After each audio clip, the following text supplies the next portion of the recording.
Hello, let us we start our topic. आज हमारी जो ज्योग्राफी है, आप उसका पेज नंबर 60 ओपन कीजिए। ठीक है, एनसीईआरटी लेसन 5 बुक का पेज 60।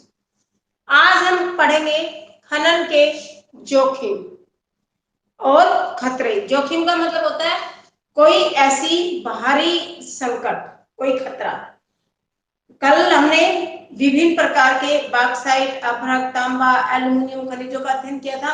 आज हम उन खनिजों को निकालते समय किस तरह की परिस्थितियां उत्पन्न होती है, किस तरह से जो निकालने वाले श्रमिक है वो अपने आप को खतरे में डालकर खनिजों का खनन करते हैं।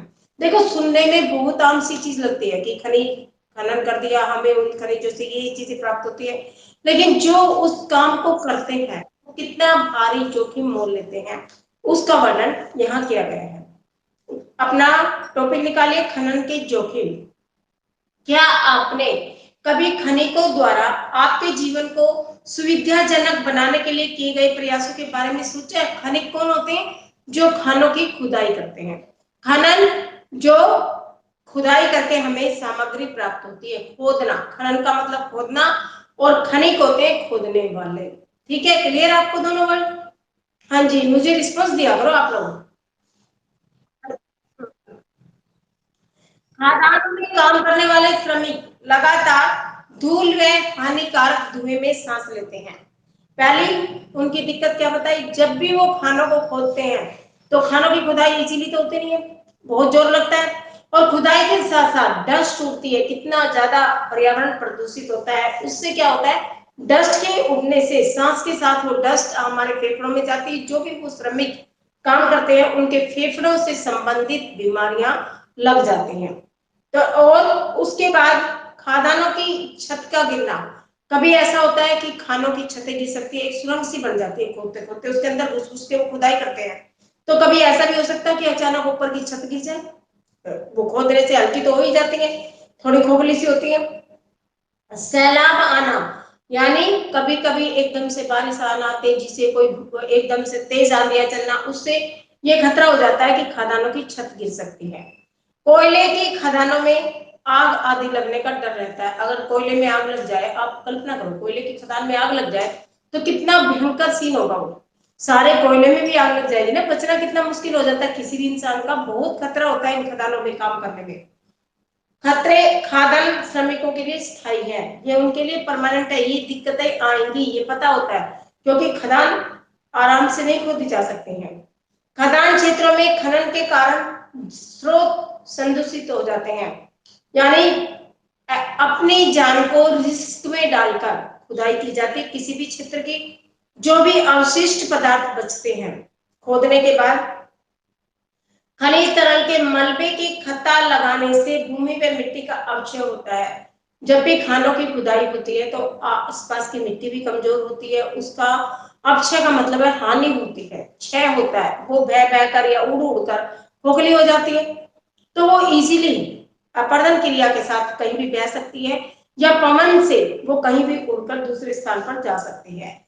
सरिताओं तथा नदियों का पर्यावरण बढ़ता है, और जब ऐसी गंदी मिट्टी किसी भी चीज में शामिल होती है तो उससे क्या होता है, पर्यावरण प्रदूषित होता है।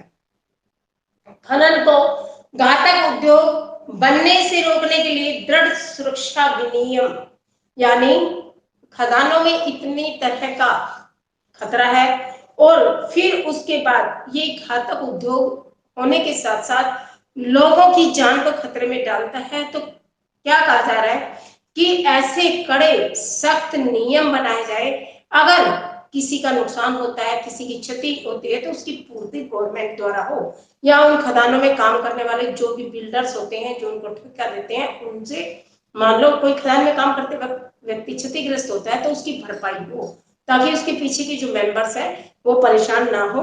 और पर्यावरणीय कानूनों का क्रियान्वयन अनिवार्य है, यानी पर्यावरण प्रदूषित होता है तो उसका इस सही ढंग से उस खदानों का काम इस तरीके से हो कि साथ साथ उनका निवारण भी हो, जिससे पर्यावरण प्रदूषित ना हो। इस तरह से हमने खदानों में काम करने वाले श्रमिकों के खतरों के बारे में पढ़ा कि वो किस तरह की खतरों की स्थितियों को झेलते हुए अपने काम को करते हैं।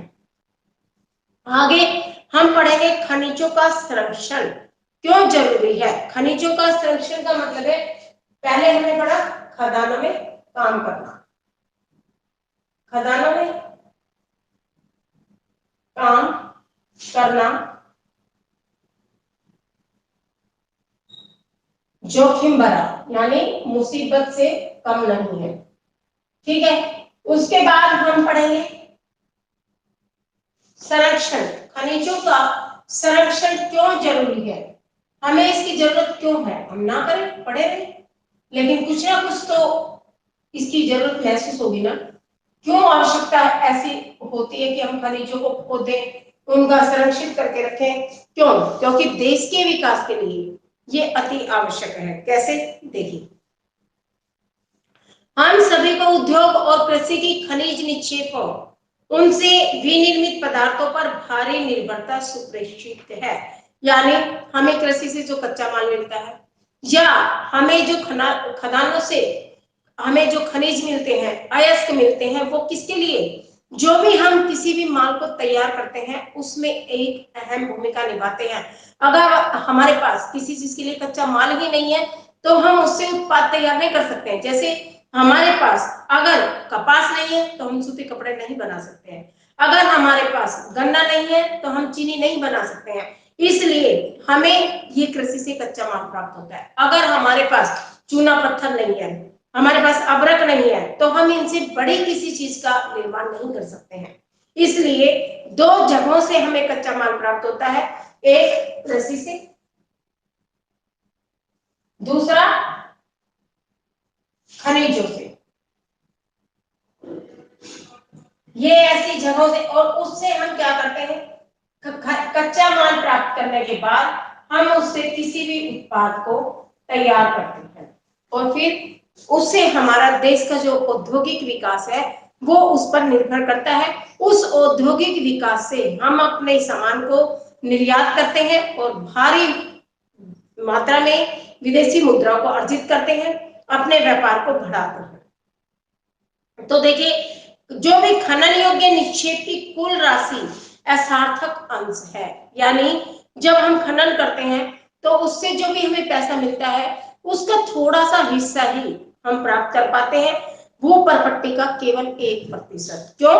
जिन खनिज संसाधनों को निर्माण व संग्रहण में लाखों वर्ष लग जाते हैं, कोई सहज क्रिया नहीं होती है कि आज हमने खुदाई कर दी और शाम को ही हमें खनिज प्राप्त हो जाए, ऐसा नहीं होता है। बहुत बहुत टाइम लगता है, साल साल 6 2 साल 20 साल लग जाते हैं किसी भी चीज को। पहले तो ढूंढेंगे आप कि ये खनिज हमें कहाँ प्राप्त हो सकते हैं, पहले उसका हम संभावना करेंगे कि कौन से खनिज कहाँ पर है। आपने पहले लेसन में पढ़ा है ना कि संसाधन कहाँ कहाँ पर मिल सकते हैं, कहाँ कहाँ पर इनका वितरण संभव है।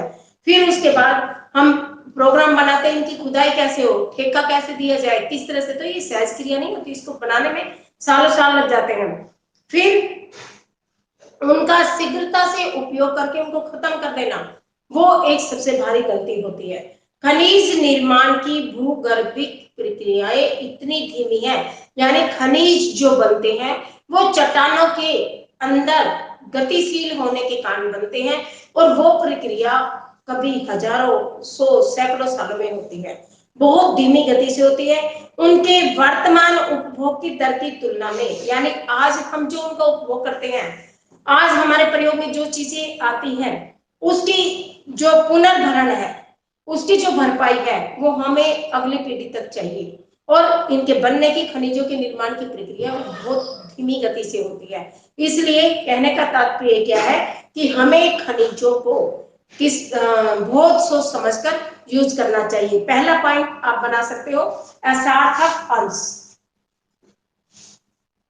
खनिज संरक्षण में असार्थक अंश, यानी हमारे पास जो यूज करने योग्य हिस्सा मिलता है वो लगभग 1% मिलता है भू प्रपट्टी का, और वो भी कितनी मेहनत के बाद, कितने लंबे समय के बाद, जब हमारे संसाधन बनते हैं, जब हमारे खनिज निर्मित होते हैं।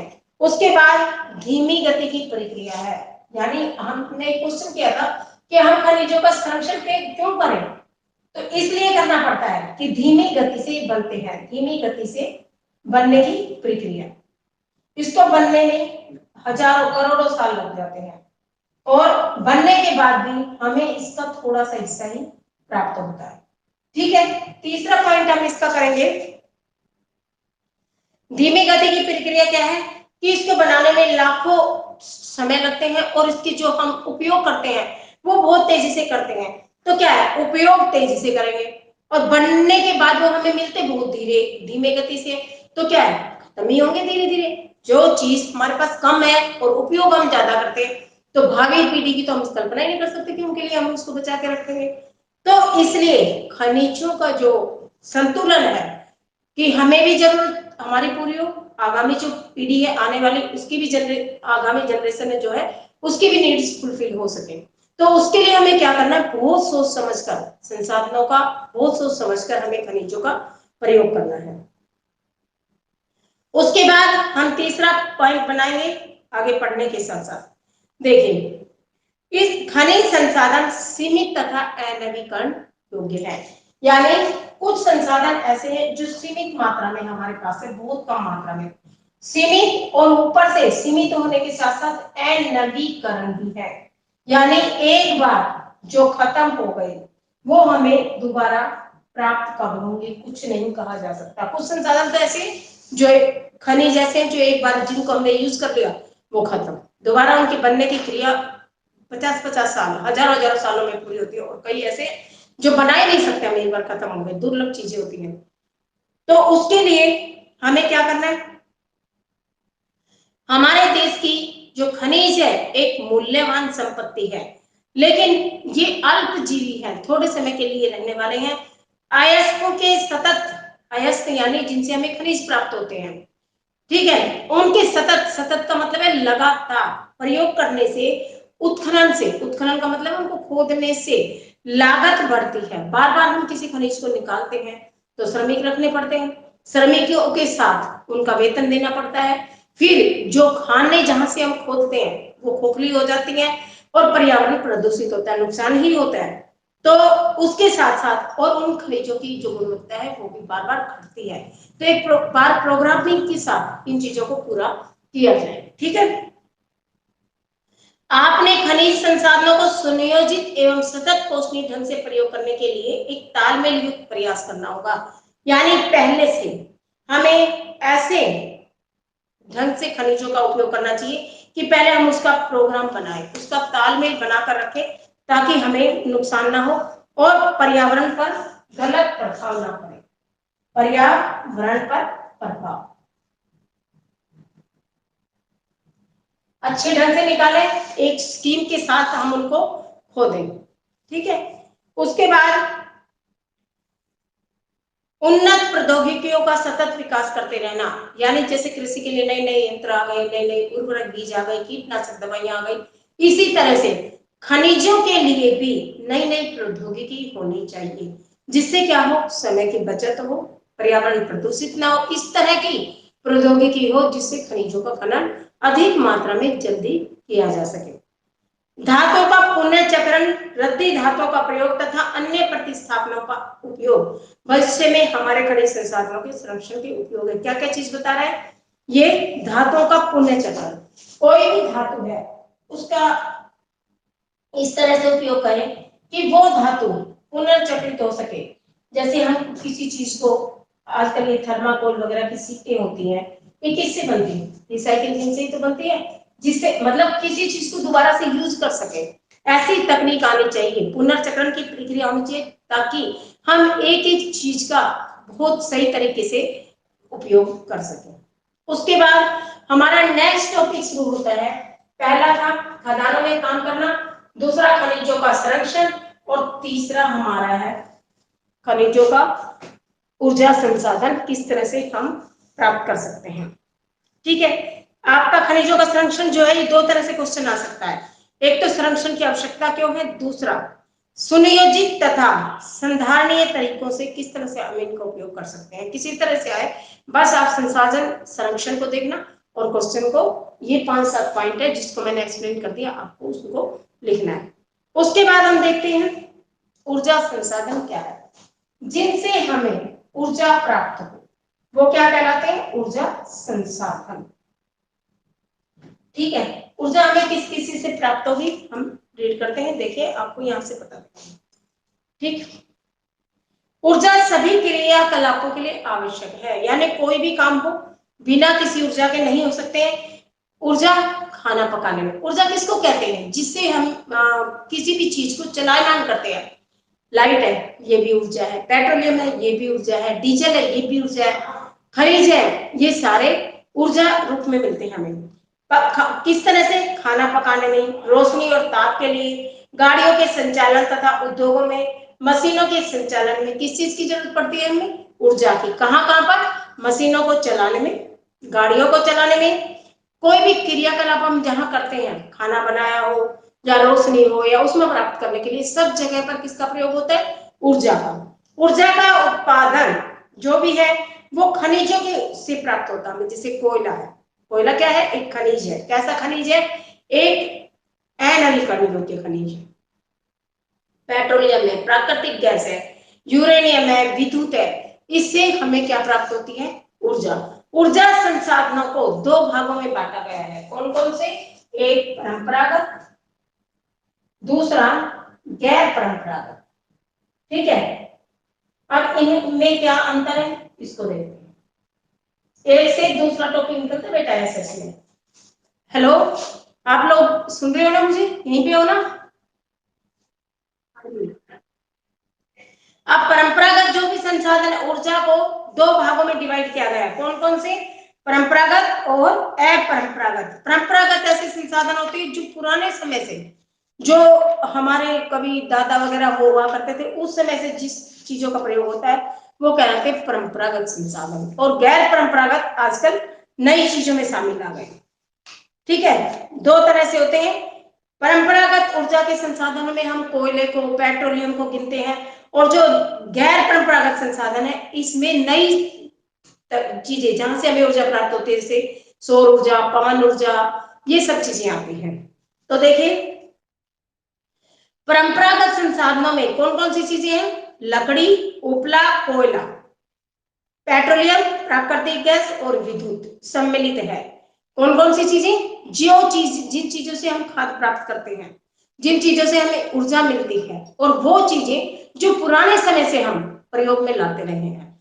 और इसके अलावा कुछ ऐसे साधन हैं जहां से हमें अब भी ऊर्जा मिलती है।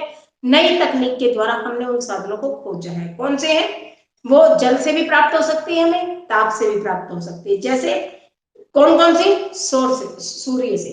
सूर्य से के ताप से हमें कौन सी ऊर्जा मिलती है? सौर ऊर्जा। पवन से पवन ऊर्जा, पानी से, समुद्र से ज्वारीय ऊर्जा, और भूतापीय, पृथ्वी का जो ताप है उससे हमें भूतापीय ऊर्जा, बायोगैस और परमाणु ऊर्जा प्राप्त होते हैं। ग्रामीण जो क्षेत्र है हमारे भारत के, वहां पर लकड़ी और उपला बहुतायत मात्रा में यूज होता है। देखो आज भी घरों में जब खाना बनाते हैं या कोई ऐसा काम करना होता है जहां पर किसी चीज से हम जलाकर पकाते हैं, तो वहां पर भी चूल्हे का, लकड़ियों का यूज किया जाता है, उपले का यूज किया जाता है। एक अनुमान लगाया गया है कि ग्रामीण क्षेत्रों में 70% से ज्यादा दो साधनों से हमें ऊर्जा प्राप्त होती है। लेकिन अब घटते वन, जैसे जैसे वन कम होते जा रहे हैं, लोगों ने आवास की सुविधाएं वहां पर बना ली है, तो उससे क्या होता है, धीरे धीरे करके लकड़ियां कम मिल रही है, क्योंकि लोगों को वहां जाने नहीं दिया जाता। जाते हैं तो परमिशन लो, काफी लंबे जंजाल कर दिए, तो लोगों ने उस तरफ से रुझान खत्म कर दिया है।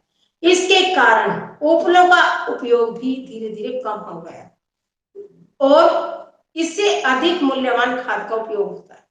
तो क्या है, जब इन चीजों का प्रयोग खत्म हो रहा है तो कहीं ना कहीं से खाद प्राप्त करना होता है। यूरिया जैसी चीजों का इस्तेमाल किया जाता है, जिससे कभी कभी बहुत ज्यादा अति मात्रा में यूज करने से भूमि को नुकसान भी होता है। तो ऊर्जा के जो परंपरागत संसाधन है, एक एक को हम पढ़ेंगे। ठीक है, पहले आप इतना नोट कर लीजिए। ओके, आप कीजिए इतना नोट। ठीक है, एक बार उतारो आप। हाँ, 5 मिनट रुको।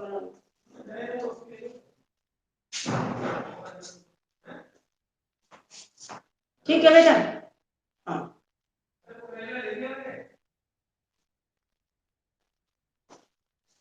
हाँ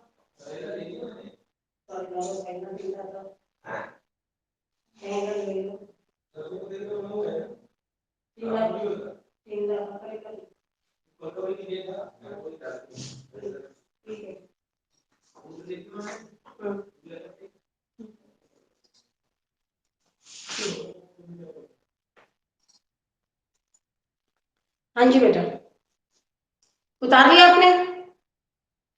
अब हम पढ़ते हैं ऊर्जा के परंपरागत स्रोत। ठीक है, टाइम क्या हो गया? मान लो स्टार्ट करें, लंबा टॉपिक है ये, फिर कंप्लीट ना हो कभी। कल करें या कर लें इसको?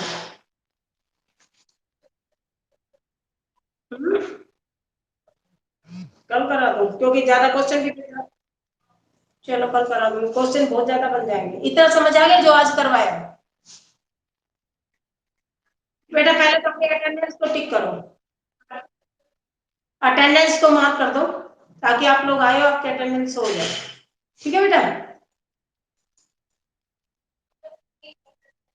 हाँ, सबसे पहले आते ही अपनी अटेंडेंस को बिना कहीं क्लिक कर दिया करो, क्योंकि ये आपका काम है। पहले हम लेते थे, अब आपको आते ही अपनी अटेंडेंस को शो करनी है। ठीक है बेटा? हाँ, ये क्वेश्चन उतार लो, और इससे संबंधित जो भी क्वेश्चंस बनेंगे वो मैं आपको उस पर भेज देती हूँ, आप वहां से देख लेना। सीआर ऐप को खोल के देखा करो जरूर एक बार, क्योंकि कोई भी हमें कोई भी काम है, अब आपका ग्रुप तो बना हुआ नहीं है, तो उसी पे मैसेज जाएंगे जो भी जाएंगे, जो भी क्वेश्चंस ठीक होगी। ठीक है ना?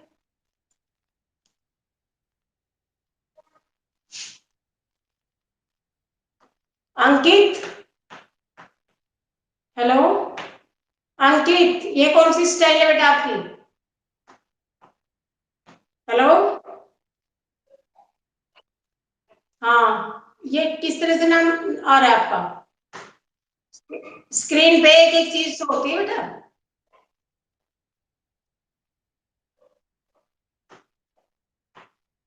इसमें एक ऑप्शन और है, जो भी आप बैठे हो, किस तरीके से बैठे हो, क्या पढ़ रहे हो, सब चीजें, कौन सी बुक खोली हुई है हो या नहीं हो, सब चीजें आ जाती है आपके क्लियर का। वो तो भेज दूं आपके पास आपकी, क्योंकि हमारे बाद ये सर भी देखते हैं, मैडम भी देखती हैं।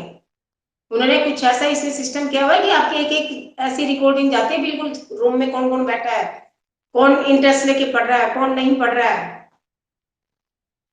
टाइम पास नहीं करना, हमने हमने सिलेबस इसी तरह से खींचना। हमें नहीं पता कितना टाइम इस तरह की प्रॉब्लम में होगा, और हर साल सीबीएसई थोड़ी आपको बोर्ड को कंडक्ट छोड़ देगी, बल्कि अब आप लोगों के लिए बहुत ज्यादा स्ट्रगल वाला टाइम आ जाएगा, क्योंकि पीछे छोड़ दिया तो अब तो पेपर होंगे जरूर। तो बहुत ज्यादा मेहनत करनी पड़ेगी आप लोगों को, स्टार्टिंग से अपना सीरियस होके चलो।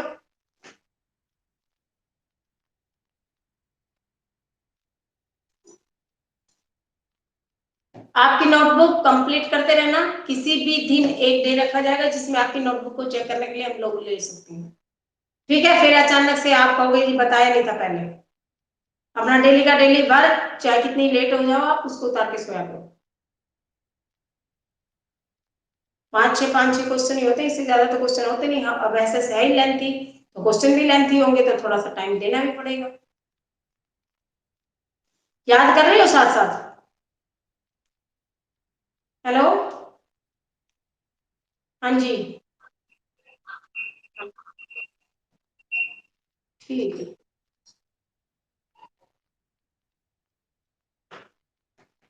तो लो आप इसको, और एक बार बैठे बैठे 5-7 मिनट के लिए इसकी रीडिंग खुद से लो।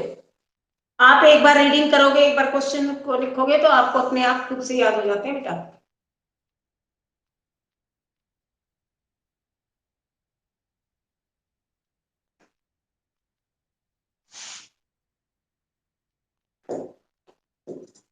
आज हमने खनिजों का संरक्षण पढ़ा है, खाद्यान्नों में जोखिम भरी स्थितियों को पढ़ा है, ऊर्जा के संसाधनों के कौन कौन से स्रोत हैं। ऊर्जा के दो स्रोत हैं, गैर परंपरागत और परंपरागत।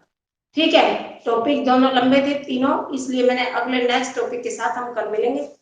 कोई बात नहीं, 2 दिन और लग जाएंगे, लेकिन जो अब आने वाले टॉपिक हैं वो सारे मोस्ट इंपोर्टेंट टॉपिक है, बहुत ध्यान से और बहुत अच्छी तरीके से याद करने वाला टॉपिक, इंटरेस्टिंग है। ठीक है, साथ साथ क्वेश्चन लिखते रहो, याद करते रहो, आपको पता भी नहीं लगेगा कब आपको लेसन याद हो गया। और जिसने एक दिन का भी गैप ले लिया उससे फिर बड़ी दिक्कत हो जाएगी, वो क्वेश्चनों को कब तो लिखेगा कब याद करेगा। इसलिए रूटीन से अब बेटा ये वो समय है जिसमें आप खुद से स्टैंड होना सीख रहे हो, खुद सेल्फ स्टडी करना सीख रहे हो। एक था हम आपको चलना सिखाते थे, ऐसे करना है जी, कल आते टेस्ट लेना है, सुनना है। अब खुद से स्वावलंबी बनना सीख रहे हो आप लोग, और जो पढ़ रहा है खुद से स्टैंड होना सीख रहा है, खुद से अपनी मेहनत कर रहा है, वो बच्चा पार भी हो जाएगा।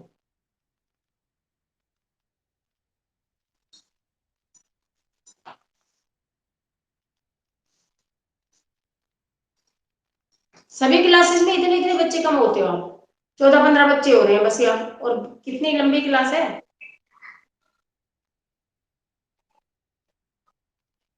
बाकी क्लासेस में कितने कितने स्टूडेंट हैं? अच्छा, और इसमें क्या बात है, या तो ऐसे बहुत इजी लग रही है आप लोगों को, पढ़ने की जरूरत नहीं है, या फिर इतनी टफ लग रही है कि अनइंटरेस्टेड, हम क्लास में आके कुछ नहीं है। आधी साइंस भरी पड़ी है आपके एसएस में, छोड़ने से कैसे काम चलेगा बताओ। आसपास वाले बच्चे जो आपके लिंक में, उनको तो बोला करो आप लोग।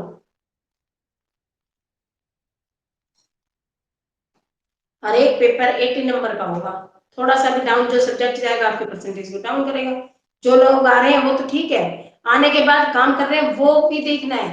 आके ऐसे नहीं बैठना है, आके बैठ जाओ और बस अपने चले गए, क्योंकि आप लोगों को हम आप बिल्कुल क्लास में सामने तो हो नहीं चेक कर सके, तो आपको भी ईमानदारी है, आप कितना ईमानदारी से ऑनेस्टली वर्क कर रहे हैं, और आप ही के काम आना ये। ठीक है बेटा, चलो क्या टाइम हो गया, हो जाता है एक टॉपिक आराम से। हाँ, थोड़ा सा लंबा है इसलिए मैंने छोड़ दिया। आप ये देखो, जो खादानों में काम करने वाले लोग हैं, यहाँ पर इसके नीचे एक अखबार की दे रखी है, इसमें जैसे झरिया में खाने हैं, उड़ीसा में है, और मध्य प्रदेश में है, पठारी क्षेत्र जहां पर है, खनन क्रिया हमेशा वहां होगी, ये ध्यान रखना अपने, जहां पर चट्टाने हैं, जहां पर खनिज प्राप्त होंगे, इन चट्टानों के अंदर से ही खोद कर हम चट्टान ये खनिजों को, अयस्कों को प्राप्त करते हैं। तो ऐसा एरिया हमारा बीच का पठारी क्षेत्र नीचे की तरफ, मध्य जो भाग है हमारे इंडिया का, मध्य प्रदेश हो गया, झारखंड है, उड़ीसा है, बोकारो है, झरिया है, रानीगंज है, तो ये ऐसे स्थान है जहां से हमें खनिजों की प्राप्ति होती है, क्योंकि यहाँ पर पठार ज्यादा है। पठारों का मतलब है पहाड़, लेकिन बहुत ऊंचाई वाले नहीं, एक जो ऊंचे पहाड़ है उनसे थोड़ा सा नीचे, इनसे हमें महत्वपूर्ण अयस्क, महत्वपूर्ण खनिज प्राप्त होते हैं, और ये भी वही निकाल सकते हैं जिनको इनकी नॉलेज होती है।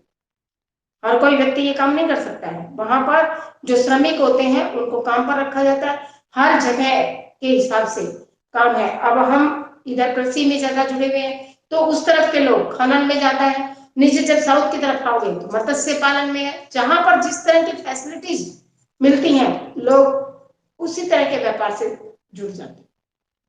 आजीविका तो सबने कमानी है, साधन तो सभी को जुटाने हैं जीने के, तो जो उनको उनके एरिया से संबंधित सुविधाएं मिलेंगी वो वहां से वो चीजें उस कार्य में लग जाते हैं। ठीक है बेटा, चलो नेक्स्ट क्लास के साथ आप अपनी तैयारी करो।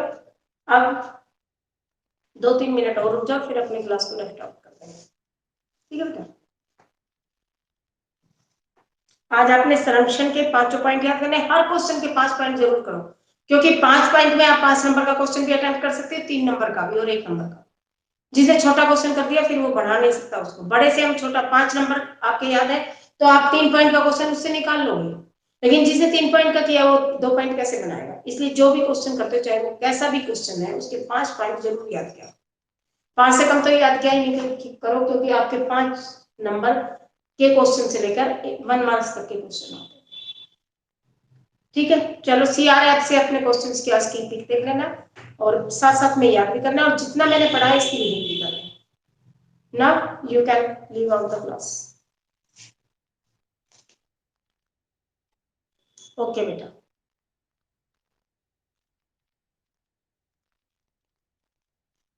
हाँ जी, ओके, गुड डे बेटा।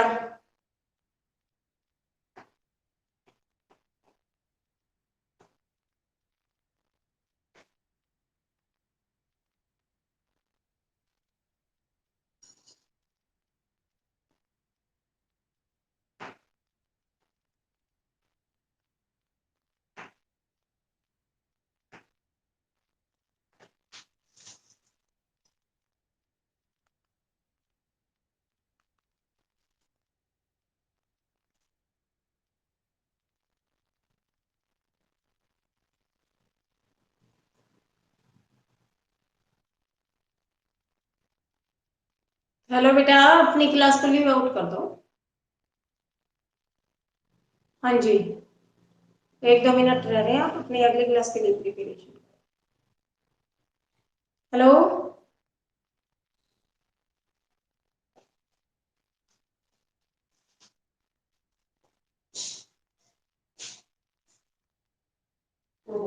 चलो नीचे मत लगाना।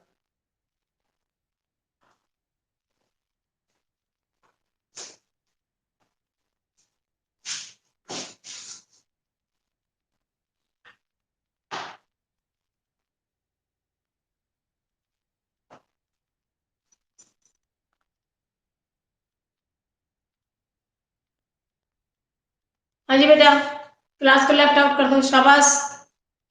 2-3 बच्चे रह गए, बाकी चले गए, आप छोड़ दीजिए बेटा। कल मिलते हैं आपसे नेक्स्ट क्लास के साथ। Okay, thank you.